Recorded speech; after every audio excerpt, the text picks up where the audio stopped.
In my opinion, I feel that the medic class in Hell Let Loose is one of the best classes in the game. This isn't because of their combat effectiveness or anything to do with the class's usefulness compared to the others, although I'm sure those qualities could be argued as merits. I say this because I have personal attraction to being the healer inside of the game. I enjoy the idea of having the ability to assist teammates in the heat of battle, running from cover to cover under enemy fire, throwing smokes, and rushing over to down teammates to be able to bring them back into the fight.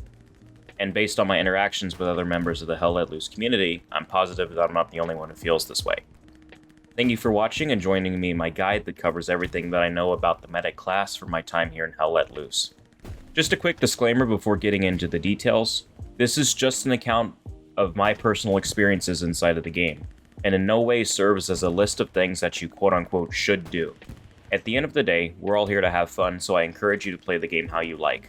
The purpose of this guide is for me to try my best to cover every aspect of the medic role, from the abilities, equipment, as well as some tips and tricks that I picked up along the way. Starting off, players with the medic role will have the ability to revive wounded teammates on the battlefield. This is the only class in the entire game with that ability. This allows the teammate to continue playing from right where they were standing, saving them the time for the respawn timer, garrison, or outpost waiting times, as well as running all the way back to the battle. When a teammate is injured, you'll be able to see a wounded icon on your heads-up display, which also displays how far the wounded player is from your current location. As a medic, you'll be able to see any teammates that are wounded on the battlefield up to 100 meters away from your current position. This passive ability alone is extremely useful under certain circumstances. Having the ability to be able to see where teammates have been shot by the enemy can provide necessary information about the enemy's location, which you can then relay back to your teammates. By the house. Once approaching a wounded player, medics can use their morphine to be able to revive players. If you're playing on the Eastern Front as a member of the Soviet Union, you won't have morphine. Instead, you'll be given a revive tool. However, this has the same effect as the morphine does for both the United States and Germany. Once revived, your teammates will still be quote-unquote bleeding and need a bandage applied to them in order for them to be fully healed. Thankfully, as a medic, you'll be equipped with extra bandages just for this purpose. Also, as a medic, the amount of time that it takes to bandage is quicker than the other classes. This should go without saying, but in addition to bandaging teammates that you revive, you'll also be able to bandage really any other teammate that you're around. I often offer to bandage teammates that need it, so they don't have to use their own. Thanks a bunch. Other classes only carry 2 bandages, so saving them from using one of their own is a small victory in my book. Speaking of small victories, one of the best parts about being a medic is listening to the teammates when you revive them. A gentleman and a scholar. Thanks, medic. I will give you my first one. Thank you. You're the best medic ever. Sans, you're lucky I don't give you a big fat kiss. So now that we've covered a description of what the medic role can do and how it works, let's talk about the actual equipment that it can have. The medic role has 2 different classes. One class can be used right away, and the other one is unlocked at medic level 3. The first class that is available to everyone is called the Standard Issue class. Regarding weapons, the Standard Issue class carries both a rifle and a pistol. For Germany and the Soviet Union, your primary weapon will have 4 clips of ammo, which is approximately 20 bullets. However, the United States will have the M1 carbine, which comes with 2 magazines totaling 30 bullets. Keep in mind that while the Standard Issue class has decent primary weapons, the lack of ammunition for each weapon makes it difficult to be an active combatant for long periods of time. Because of this, I would recommend using your weapons for defense only. Aside from the rifle, medics will also be equipped with a pistol as a secondary weapon. Each pistol will have 6 reloads. I said reloads instead of magazines because the Soviet Union is equipped with the Model 1865 revolver instead of an automatic pistol, like the United States and Germany. The Standard Issue class also comes with 2 smoke grenades. These smoke grenades are an important part of your loadout. Having the ability to use smoke to cover your movement while reviving a teammate can mean life or death depending on the situation. As I mentioned earlier, medics are also equipped with morphine and bandages for reviving and healing teammates. Both classes carry 20 of each morphine and bandages. The only exception being the Soviet Union. The revive tool has unlimited uses, however they can still only carry 20 bandages. The second class, which is unlocked at Medic level 3, is called different names by the different factions. For the United States, it's called Corpsman. For Germany, it's called Sanitator. And for Soviet Union, it's called Sanitate, and I apologize if I mispronounced any of those. Even though these have different names, it's still effectively the same class for all these factions. I'm going to refer to it as the level 3 class just to make it easier for explaining for this video. The level 3 class's weapons differ from the standard issue, since the level 3 class doesn't carry a rifle or other primary weapon, only a pistol. With this being said, the level 3 class has a whopping 16 reloads for their pistol, so running out of ammunition when in short-range engagements will be less of an issue.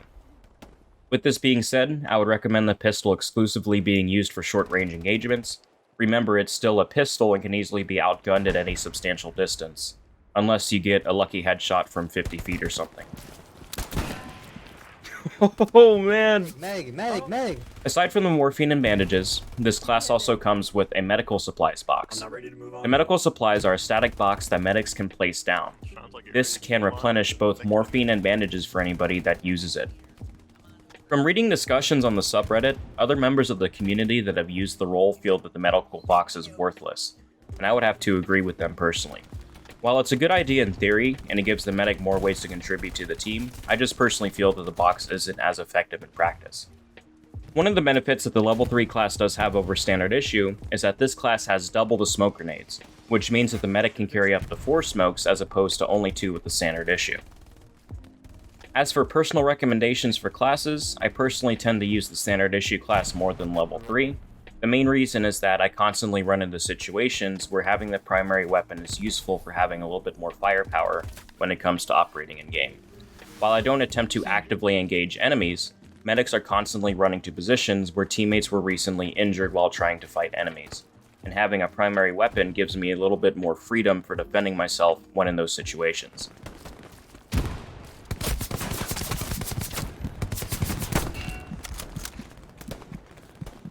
I will switch over to the level 3 class occasionally. As an example, sometimes there's a heavy amount of activity around a point and having the extra smoke grenades come in handy. Now that you know what the medic role does as well as the equipment they use, I finally want to cover some tips and tricks from the medic role that I've picked up over the course of my experience inside of the game. Keep in mind that this is from my personal experience, and other people may have different perspectives. I encourage you to play with the medic role how you feel like. One of the main tips that I feel should be emphasized about the medic role is that you should prepare to die a lot when using the role. Remember that in order to revive a teammate, you have to run to the position where they were just shot at. In some cases, smoke grenades or cover can help you. However, there's still a high probability that you'll still take fire from whatever position the enemy is at. Overall, just prepare to die a lot while attempting to save your fellow teammates from dying themselves. Another thing about the medic role, one of the biggest issues that you're going to have to encounter is people giving up before you have the ability to revive them. It's totally understandable that people get frustrated from dying and want to respawn as quickly as possible. However, it still gets frustrating for the medic when people just keep respawning and not providing the opportunity to be revived. This can be helped by actually saying to the person inside the game chat that you're going to come revive them. However, it doesn't work every time. Just be prepared to have a lot of people who are injured give up and respawn at an outpost or garrison respawn point rather than wait for you to revive them. As I mentioned earlier, using your smokes can mean the difference between life and death while attempting to revive a teammate. This is especially true in areas where there's a lot of engagement. A tip while using smoke grenades is to learn the difference between underhand and overhand throws. Just so you're aware, when you're holding a smoke grenade, you can left click to overhand throw and right click to underhand throw. If a teammate that you need to revive is close to you, it's better to use an underhand throw so the grenade doesn't bounce around and cover the area inadequately. Using overhand throws is best left to long distances. As a medic, it's best to try to avoid engagements as well as stay in cover. Part of being a medic is not actively trying to combat enemies so you can be available to heal your teammates if needed. Personally, I try my best to stay in cover and behind the rest of the team. If one of my teammates gets down while engaging an enemy, I'm in the perfect position to crawl behind them and give them assistance. My final tip is that you don't have to revive everybody.